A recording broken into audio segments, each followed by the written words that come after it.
Okay, I will tag Matt Neese.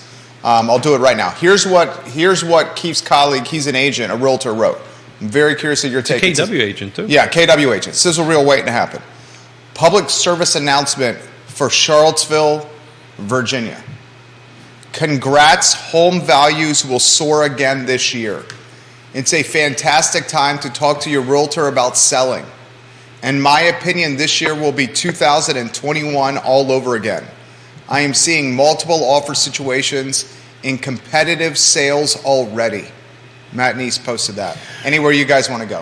Yeah, so I'll jump in first. It's exactly what Scott was just about ready to say. And, over to our left, we've got the boob tube on the wall running. So if you watch the boob tube and they're flashing home values are dropping 5%, well, the question is where? It sure is not happening here. We did on Monday a quick analysis, and I may have the exact number off a little bit, what sold at Lake Monticello the first quarter of last year versus first quarter this year, it's up 10%. So, right now, you could not think of a better time to sell your home to get the most value from it.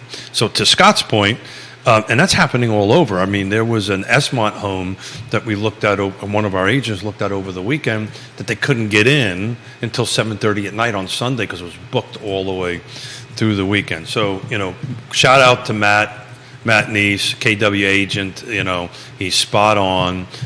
Couldn't think of a better time to put your home on the market. A little struggling on the buy side, but we've got some tools we can help you out with that. Scott Morris. Yeah, so speaking of tools, I've got a great opportunity for a client who's going to be using a 2-1 buy down, and we're still in a perfect environment for that.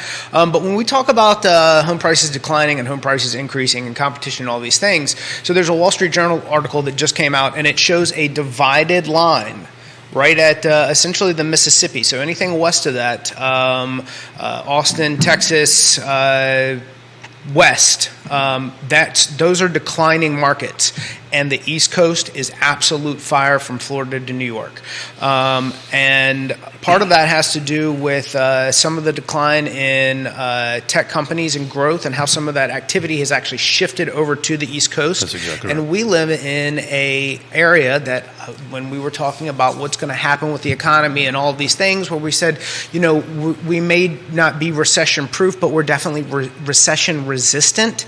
And that's due to the fact that we're supported, and I say this over and over again, by the university and the alphabets. And the alphabets, I mean NGIC and DIA and all of the Buffalo Group, the government contractors. And that is from Northern Virginia down. When you look at the communities that largely survived the last great unpleasantness that we had, the areas from Delaware, Maryland, Northern Virginia, through Virginia Beach were very much, and Charlottesville, for that matter, survived it very well, because so much of that is fed through government contract income and the communities that support that income. So it's just like in the military. You've got your people who are on the tip of the spear, but then you've got all of your people who are bringing beans and Band-Aids and bullets. So, and that means, coffee houses, restaurants, everything that is part of the supply chain that money is supporting inside of each community.